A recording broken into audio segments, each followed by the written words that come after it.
আপনি দেখবেন রোমান ভাই যে এটা শুধুমাত্র আমাদের বাংলাদেশে না, সব দেশে। আমরা যদি বলিউডে দেখি, হলিউডে দেখি, সবার কিন্তু একটা ব্যক্তি স্বাধীনতা আছে।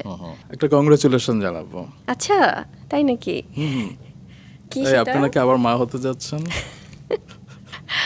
ও ফাল্লা। প্লিজ প্লিজ প্লিজ আপনি আবার বলেন না যে আমার বিরুদ্ধে মামলা ঠুকে দেবেন, কারণ আমি নিউজে দেখেছি যে যারা এই ধরনের খবর বলছে আপনি নাকি না না না না, আইনি না, ব্যবস্থা না, নেবেন। একদমই না ভাইয়া, এটা আমি প্রথমেই বলে নিই, কারণ হয় কি দর্শকদের জায়গা থেকে তাদের অনেক ধরনের পারসেপশন থাকে, এবং আমি ব্যক্তি বুবলি মানে আছে না, আমাদের তো আসলে একটা পার্সোনাল লাইফ থাকে, তার বাইরেও তো প্রফেশনাল লাইফও থাকে, যেহেতু আমি একজন চলচ্চিত্রের নায়িকা বা অভিনেত্রী।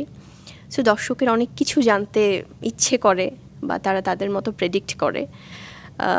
আমি কখনোই যারা এই ধরনের কথা বলছে তাদের বিরুদ্ধে আইনি ব্যবস্থা নিব এটা বলিনি। আমি বলেছি যারা অনেক ধরনের গুজব ছড়ায়, মিথ্যে কথা বলে, এআই দিয়ে ভিডিও বানায়, তাদের কথা বলেছি। যে কারণ এটা হয় কি সোসাইটিতে অনেক বেশি স্প্রেড করছে নেগেটিভিটি এখনকার সময়ে।